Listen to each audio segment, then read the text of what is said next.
Class ninth का history का chapter 2 जो है socialism in Europe and the Russian revolution का पार्ट 2 हम लोग देखेंगे। कल तक हम लोग the age of social change देखे थे, सोशलिज्म देखे थे, लिबरल्स देखे थे, रेडिकल्स देखे थे, कंजर्वेटिव देखे थे और उसमें देखे थे किसका क्या वैल्यू है। अब हम लोग यहाँ पर 1.2 देखेंगे, industrial society and social change.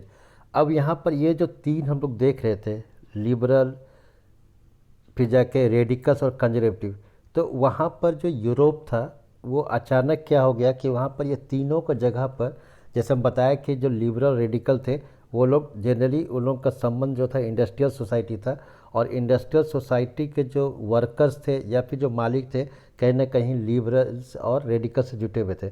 तो ये एक तरह से राजनीतिक ट्रेंड था। तो these political trends were sign of the new time, और यही जो एक नया युग का, नया समय का एक पहचान दिया कि एक आने वाला कुछ समय में कुछ परिवर्तन हो सकते हैं। It was a time of profound social and economical change, कि आने वाले समय में क्या क्या चेंज हो सकता है, सामाजिक रूप से और आर्थिक परिवर्तन हो सकता है। क्योंकि सामाजिक जो था, जैसे हम बताया कि चर्च का मोनोपोली था, फिर जो एरिस्टोक्रेट्स थे, जो कुलीन वर्ग थे, वो पर उनका प्रभाव ज़्यादा था। अब उन लोगों के पास काम कर रहे थे, वर्किंग आवर्स ज़्यादा था, 15 आवर्स था, 13 से 15 आवर्स था, लेकिन उनके पास पैसा आ रहा था। लोग जो रूरल एरिया है, गांव है, वहाँ से वो लोग अर्बन एरिया की ओर शिफ्ट कर रहे थे। तो इट वाज टाइम वेन, और इसी चलते क्या हो गया कि it was time when new cities come up, कि जो रूरल से अर्बन आ रहे थे काम की तलाश में, तो उसी लिए एक नए नए शहरों का आविष्कार हो गया, एक अस्तित्व में आया, कैमप आया, and new industrial region developed. तो जब अगर लेकिन हम रस्सा का जो देख रहे हैं रेसिपी में, तो वहाँ पर जो है पीटरवर्स, जैसे वहाँ पर पीटर्सवर्स और मास्को, यही दो जो था वह इंडस्ट्रियल सिटी था। और पीटर्सबर्ग का नाम जो है बाद में बदलकर पेट्रोग्राड किया गया, फिर उसका नाम बदलकर फिर से पीटर्सबर्ग किया गया। तो ये दो सर याद रखिएगा कि हम लोग रशियन रेवोल्यूशन देख रहे हैं। रसिया जो था, रसिया को एक्चुअली एक चीज़ याद रखिएगा कि रसिया, ठीक है, उस समय जो ये रसिया है उसको रसा भी कहीं पढ़ा जाता है। और यहाँ जो उस समय जो रसिया था उसके बाद आगे चल कर ये यूएसएसआर बना। तो इसकी भी कहानी हमको समझना है। तो यहाँ पर जो ये लिख रहा है कि it was the time way new cities के मैप, नया शहर आ गया क्योंकि लोग रूरल से अर्बन की ओर आ रहे थे, और न्यू इंडस्ट्रियल रीजन डेवलप, कि नया नया जो औद्योगिक क्षेत्र था वो विकास कर रहा था। हम यूरोप की बात करें, यूरोप में बहुत सारे इंडस्ट्रियल जो रीजन थे चेंज हुआ था। यहाँ पर जो अभी तक हम लोग देख रहे हैं यूरोप का, और ये कैसे आया, तो रेलवे एक्सपेंडेड, कि रेलवे एक्सपेंडेड हुआ, रेलवे बढ़ा, रेलवे का विकास हुआ। और एक चीज़ बताया थे रसा के कंसर्न में, जो कंसर्न है रसा के संदर्भ में, कि इंडिया में जो रेलवे था 1852 में आ चुका था, 51 में फिर मुंबई टू थाने चल चुका था। लेकिन जो रसा में था वो रेलवे जो आया था ये लगभग 1868 में आया था। इसलिए इसका जो क्रांति होते समय जो 1970 जो रिवोल्यूशन वहाँ पर हुआ, तो इसको उससे पहले एक बार और हुआ था, 1905 में रिवोल्यूशन हुआ था। तो आगे चलकर हम लोग देखेंगे। तो यहाँ पर जो है रेलवे एक्सपेंडेड किया, और रेलवे जब आता है, रेल जब बढ़ जाता है, तो इसका फ़ायदा क्या होता है, किसी जगह अगर रेलवे लाइन आ गया तो वहाँ जो है एक मास लेवल पर, मास लेवल मतलब कि बहुत सारे लोग एक साथ ट्रैवल कर सकते थे, जा सकते थे, और बहुत सारे सामान जा सकता था। And the industrial revolution occur, और इस चलते औद्योगिक क्रांति हुई यूरोप में, और इसकी शुरुआत इंग्लैंड से हुई थी। Industrialization brought man and women children to factories, जब औद्योगिकरण हुआ तो जो चाहे वो आदमी हो, औरत हो, बच्चे हो, दोनों फैक्ट्रीज कर। अब यहाँ पर समझना है कि फैक्ट्री और इंडस्ट्री में क्या अंतर है, इसको समझिए। तो इंडस्ट्री जो है, यहाँ पर अगर सपोज शुगर इंडस्ट्री है, तो शुगर ये इंडस्ट्री कहलाएगा, उद्योग कहलाएगा, और इसके अंतर्गत 1 2 3 4 फार्म भी हो सकता है, 3 4 फैक्ट्री हो सकता है। अगर आप शुगर थोड़ा सा अगर कॉम्प्लिकेटेड आपको लग रहा है तो एक और एग्जांपल ले लेते हैं इंडस्ट्री का, स्टील। अगर स्टील इंडस्ट्री लेते हैं, स्टील में क्या क्या ज़रूरत है, आयरन ज़रूरत है, आयरन और ज़रूरत है, अल्मोनियम ज़रूरत है, कोल ज़रूरत है। और ये फैक्ट्री क्या कहलाएगा कि एक फैक्ट्री होगा आयरन ओर का, जैसे, फिर एक फैक्ट्री होगा अल्मोनियम का होगा, एक फैक्ट्री जो होगा आपका कॉपर का होगा, ये सॉरी कोल का, कोयला का होगा। यानी स्टील जो ये इंडस्ट्री हो गया, उद्योग हो गया, और इसको जो जो ज़रूरत है, जो जो रॉ मटेरियल है, तो वो जिस जो रॉ मटेरियल प्रोड्यूस करता है उसको हम लोग फैक्ट्री कहते हैं। तो यहाँ पर वही हुआ कि इंडस्ट्रियलाइजेशन एक उद्योग का बढ़ा हुआ और फैक्ट्री खुलते चले गया।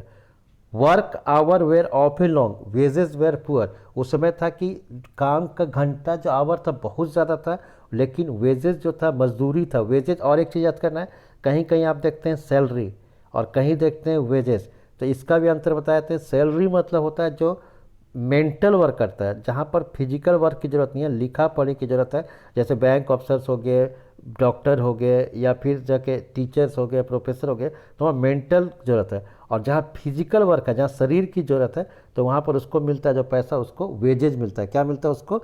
वेजेज मिलता है। तो यहाँ पर जो वेजेस वेयर पुअर, कि जो बने कि वेतन था बहुत कम था, और अनएम्प्लॉयमेंट वाज कॉमन, और बेरोजगारी बढ़ते जा रहा था। क्यों बेरोजगारी बढ़ते जा रहा था? क्योंकि particular during time of low demand for the industrial goods. क्यों बेरोजगारी था? कि उसमें इंडस्ट्रियल गुड्स जो नया नया इंडस्ट्रियलाइजेशन हुआ था, तो लोग अभी भी जो थे वो काम खरीद रहे थे, सामान क्राफ्टमैन का बना हुआ। जैसा क्राफ्टमैन एक अभी एग्जाम्पल बताया था आपको, स्वेटर जो है, ठंडा में स्वेटर पहनते हैं तो हाथ से ही बना हुआ मिलता है और मशीन से, फैक्ट्री से बना हुआ मिलता है। तो उस समय लोग हाथ से जो बना हुआ स्वेटर ही खरीद रहे थे, फैक्ट्री से बना हुआ कम खरीद रहे थे, क्योंकि लोगों का विश्वास था हाथ से बना हुआ में, इसलिए क्राफ्ट्समैन का वैल्यू ज़्यादा था। तो इसलिए इंडस्ट्रियल गुड्स का डिमांड धीरे धीरे बढ़ा। Housing and sanitation were problem. लोग, शहर तो आगे घर नहीं था, लोग एक एक बड़े बड़े जो हॉल थे, जिसको बैरक कहा जाता है। बैरक क्या होता है कि एक जगह पर बहुत सारे लोग सो जाते हैं। सैनिटेशन प्रॉब्लम था, तो ये सैनिटेशन मतलब कि ना नाली का प्रॉब्लम, टॉयलेट का प्रॉब्लम। फिर since towns were growing rapidly, इसके चलते शहर तेज़ी से विकास हुआ। अब liberal and radical search for the solution of this issue, क्योंकि हम पहले ही बताया कि लिबरल और रेडिकल्स ये दोनों इंडस्ट्री संबंध था, तो लोग इसका समाधान चाहते थे। अब यहाँ पर एक ये जो पिक्चर्स है, लोगों की भीड़ जो है ये किस तरीके से, जैसे ये दिया हुआ है कि the London poor in the mid 19th century, ये खासकर हमको याद है 1852 की ये पिक्चर्स है, कि यहाँ पर दिया कि कैसे लंदन जो गरीब है, लंदन के जो गरीब लोग हैं वो लोग किस तरह कंडीशन में थे। देखिए किस तरह से लोग आपस में इतना भीड़ में जुटे हुए थे। जो लंदन पहुँच गया था, लंदन पहले शहर नहीं होता था, उसमें टिग्रिस रिवर था, तो वहीं पर जब इंडस्ट्रियलाइजेशन आया तो शहर का बसा। फिर almost all industries were the property of individuals. अब उस समय जितने भी यूरोप में था, हम अभी ये रसा की बात नहीं कर रहे, यूरोप की बात कर रहे हैं, कि सब जगह जो इंडस्ट्रीज थे, जो उद्योग थे, इंडस्ट्री मैंने हम समझ गए जो हम बताया एग्जाम्पल, तो वहाँ पर जो उसके सभी का मालिक थे इंडिविजुअल्स, कोई सरकारी नहीं थे। और liberal and radicals themselves are the often, जैसा हम पहले बताया कि liberals and radical themselves were often property owners और एम्प्लॉयर, कि लिबरल पहले ही बताया कि वो मालिक होते थे, और जो रेडिकल्स थे वो क्या थे कि एम्प्लॉयर थे। तो हैविंग मेड देयर वेल्थ, वो लोग अपना धन बना रहे थे through trade and industrial venture, चाहे वो बिजनेस कर रहे हो या फिर इंडस्ट्री में काम कर रहे हो या उसके मालिक हैं। They felt that such effort should be encourage, उनको था कि ये जो एफर्ट है, बेनिफिट ज़्यादा से ज़्यादा लोग कमाते थे, that is its benefits would be achieve if the work force in the economy was healthy and citizen were educated. अब यहाँ पर समझना है कि लिबरल क्या चाहते थे। लिबरल बहुत इंपॉर्टेंट है, वो चाहते थे कि जो लेबर है वो स्वस्थ होना चाहिए और एजुकेटेड होना चाहिए, ताकि वो ज़्यादा से ज़्यादा काम कर पाएगा। यहीं से लिबरल्स और जो रेडिकल्स है वो लोग जो है चाहते थे कि रेवोल्यूशन हो। किस रेवोल्यूशन हो? कि सरकार जो है, जार जो है या अलग राजा हैं जो यूरोप के, वो एक स्वास्थ्य पर ध्यान दे और उसको शिक्षा पर ध्यान दे। So opposed to the privilege of the old aristocracy, इसलिए जो वो लोग ओल्ड एरिस्टोक्रेसी थे, जो कि राजा के परिवार थे, कि वही लोग जो बोलेगा होगा, हैड ए बाय बर्थ, जन्म से। So they firmly believed in the value of individual effort, वो चाहते थे कि जो पढ़ा हो, जो माने कि इंडिविजुअल्स हो, जो लेबर हो, चाहे इंटरप्राइज हो, सब उसकी बात होनी चाहिए, उसका अधिकार होना चाहिए। इफ़ फ्रीडम ऑफ इंडिविजुअल, अगर उसको स्वतंत्रता मिल जाएगा, इंश्योर मिल जाएगा। If the poor could labour, कि जो गरीब वो भी लेबर है। Those with capital could operate without restriction, और जिसके पास धन है, पूंजी है, वो बिजनेस खोल सके, चला सके। So they believe that the society would develop, many working men and women who wanted change in the world rallied around the liberal and radical group. तो जो भी परिवर्तन चाहते थे, कौन कौन परिवर्तन चाहते थे? जो फैक्ट्री के, चाहे आदमी काम करने वाला हो या औरत काम करने वाला हो, वो लोग कहीं ना कहीं तरीके से लिबरल पार्टी या रेडिकल ग्रुप्स में जुटे हुए थे। Party in the early 19th century, हम ये बात करें 1815 से लेकर 1820 तक का ये सब का घटना है, जिसको अर्ली हम लोग 19th सेंचुरी कहते हैं। फिर है कि सम नेशनलिस्ट, जो कुछ नेशनलिस्ट थे, जो माने राष्ट्रवादी थे, राष्ट्र को, जैसे नेशनलिस्ट कौन होता है? जो देश को प्यार करता है, एक राष्ट्र को प्यार करता है।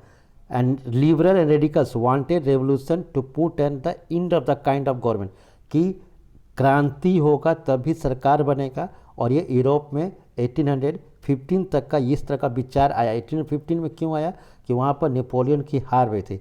इन France, Italy, Germany and Russia they became revolutionary and work to the overthrow existence monarchy, कि चाहे फ्रांस में रेवोल्यूशन चालू हुआ, फ्रांस में रेवोल्यूशन चालू हुआ तो फिर उसके बाद इटली का एकीकरण हुआ जहाँ पर गैरीबाल्डी आया, जो क्लास 10th में आप देखेंगे इसको। फिर जर्मनी में रेवोल्यूशन हुआ, फिर रशिया में रेवोल्यूशन हुआ 1917 में। तो वहाँ पर क्या हो गया कि राजतंत्र को उखाड़ फेंका गया, राजा को हटा दिया गया। नेस्ली talked of the revolution that would create nation where all citizen would have, कि वो चाहता था कि देश हो जहाँ पर राष्ट्र उसको सिटीजन जो है उसको इक्वल राइट मिले, सबको एक ही अधिकार मिले।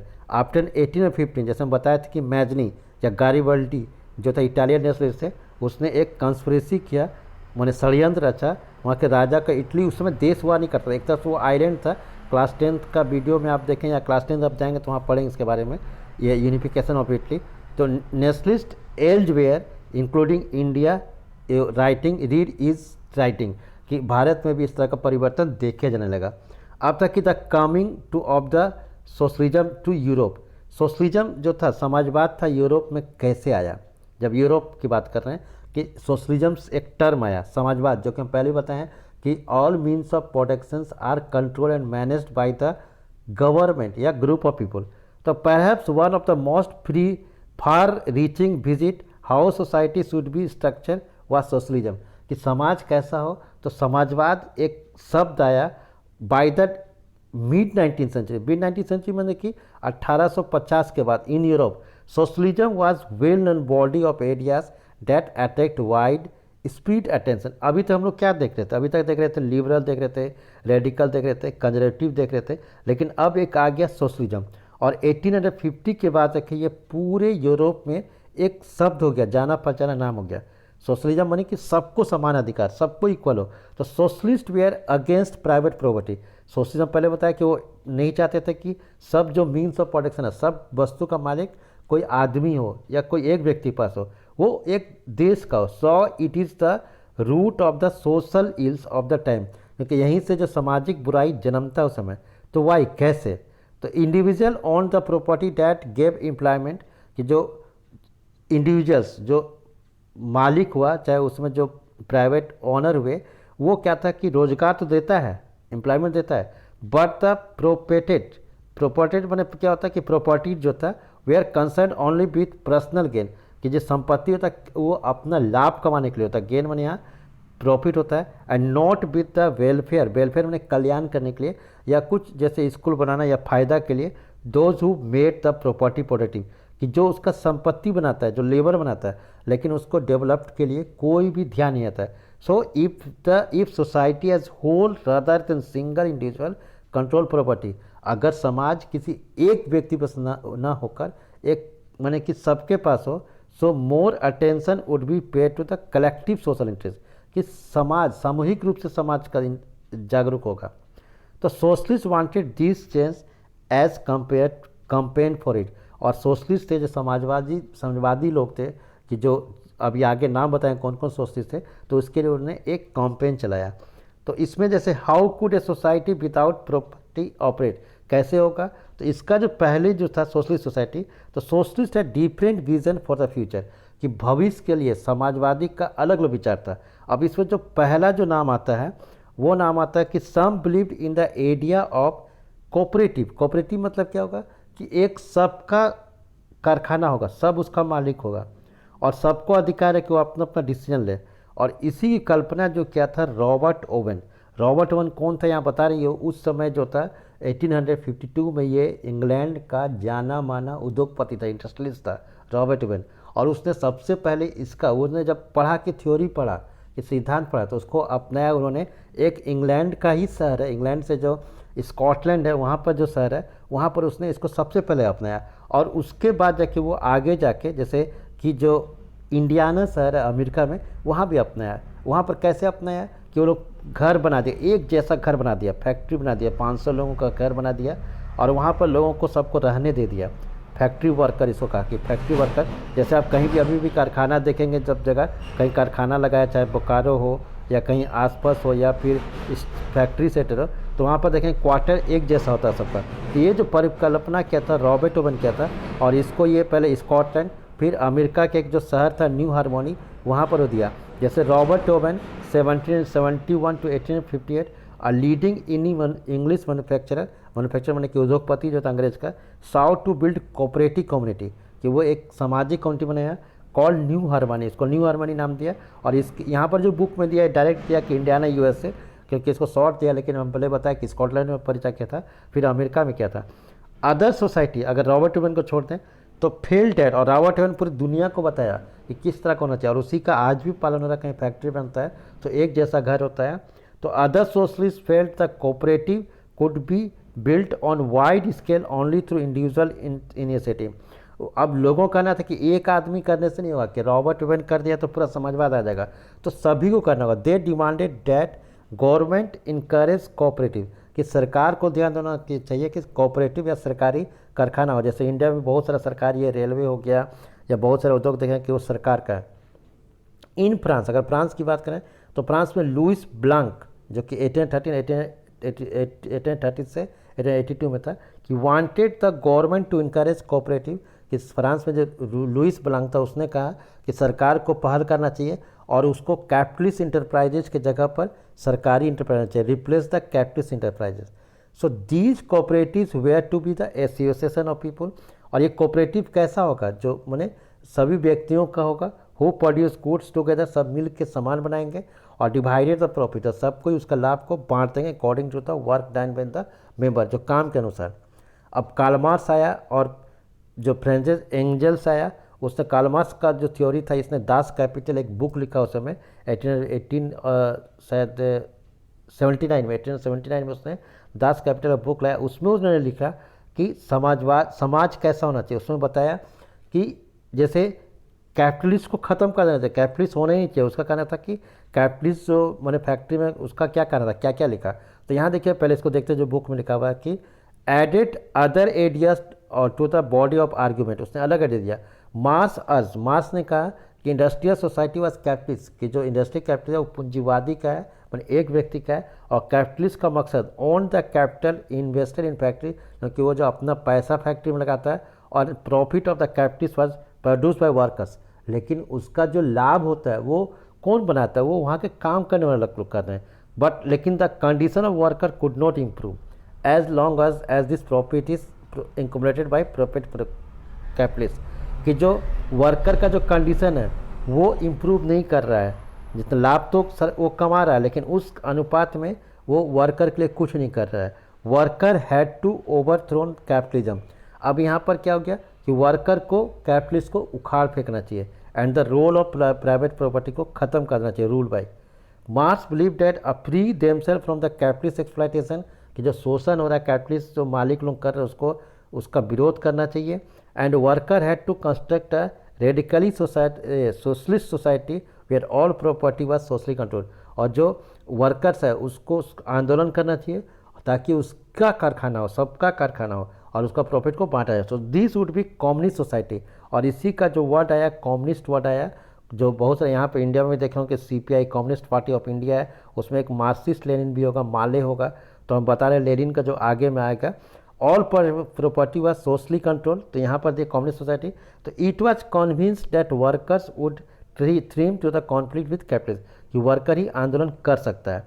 अब यहाँ पर हो गया कि सपोर्ट ऑफ सोशलिज्म, कि सोशलिज्म और सपोर्ट में क्या गया। तो 1870 में socialist ideas spread through Europe, पूरे यूरोप में सोशलिस्ट फैल गया। The coordinate their effort socialist form A international body namely the second international, जैसे यहाँ पर सेकंड इंटरनेशनल का यहाँ पर दिया हुआ है कि कैसे क्या हुआ। तो यहाँ पर जो सेकंड इंटरनेशनल है, workers in England Germany began forming association to fight for better living and working condition. England और जर्मनी में आंदोलन चालू हो गया, उसने पैसा जुगाड़ करने लगा। They set up the help to the member in time of decent demand reduction of working hours, कि उन्होंने क्या क्या डिमांड किया कि काम करने की जो घंटा है वो कम किया जाए और सबको वोट देने का अधिकार हो। जर्मनी, ये बहुत इंपॉर्टेंट आगे देखेगा कि जर्मनी में जो आया एक बना सोशलिस्ट डेमोक्रेटिक पार्टी, और सही रसा में पड़ा RSPD, देखिएगा आप आगे इसका वर्ड आएगा, सोशलिस्ट डेमोक्रेटिक पार्टी, ये जर्मनी का था। उसने पार्लियामेंट सीट कुछ जीता, लेकिन 1905 आते थे सोशलिस्ट जो था लेबर पार्टी बना है ब्रिटेन में, अभी भी पार्टी है लेबर पार्टी, और सोशलिस्ट पार्टी फ्रांस में बना। लेकिन 1914 तक कोई भी सोशलिस्ट पार्टी जो थी वो सरकार नहीं बना पाई यूरोप में, representing by strong figure in parliament में सीट भी पहुंचा, लेकिन वो सरकार नहीं बनाया, उनका उतना सीट नहीं है कि सरकार बन जाए। तो but government continue to run by the conservative और लिबरल रेडिकल्स, जो सरकार चल रहा था वो चाहे कंजर्वेटिव, रेडिकल और इससे चल रहा था। तो यहाँ पर जो सेकंड इंटरनेशनल जो दिया हुआ है इसको भी थोड़ा चर्चा कर लेते हैं कि सेकंड इंटरनेशनल में क्या क्या खैर यहाँ पर एक्टिविटी दिया हुआ है, तो इसमें दिया नहीं सेकंड इंटरनेशनल का। इस तरह से ये पार्ट 2 फिनिश होता है। नेक्स्ट मिलते हैं पार्ट 3 में। Thank you.